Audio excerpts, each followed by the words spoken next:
கல்வெட்டில் துவங்கி கணினி யுகம் வரைக்கும் வளர்ந்துவிட்ட தமிழனின் அறிவு செழுமையை இன்று உலகமே தொழும்.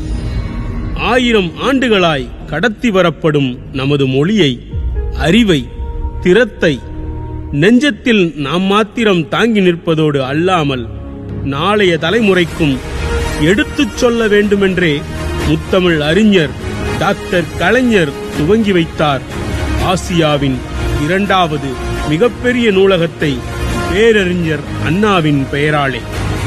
வேண்டிய புத்தகத்தை வீட்டுக்கு எடுத்துச் சென்று வாசித்து முடித்து திரும்பக் கொடுக்கும் நூலக பழக்கத்தை இந்தியாவுக்கே சொல்லிக் கொடுத்தது தமிழகம்.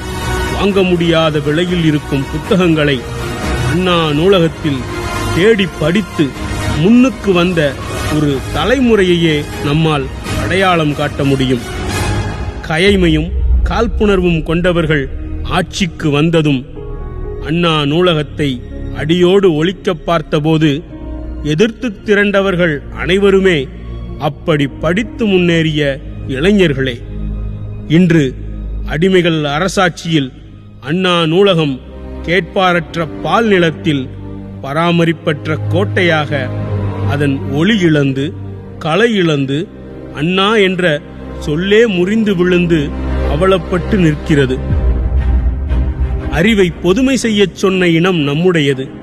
அண்ணா நூலகம் தமிழர்களின் அறிவுச் சொத்து. அதை அலட்சியத்தோடு பால்படுத்துகிறது இந்த அடிமை அரசு. கட்சியின் பெயரிலிருந்து அண்ணாவையும் அவர் கொள்கையையும் அமித்ஷாவுக்கு அடகு வைத்தவர்கள் அண்ணா நூலகத்தையும் விட்டு வைக்கவில்லை.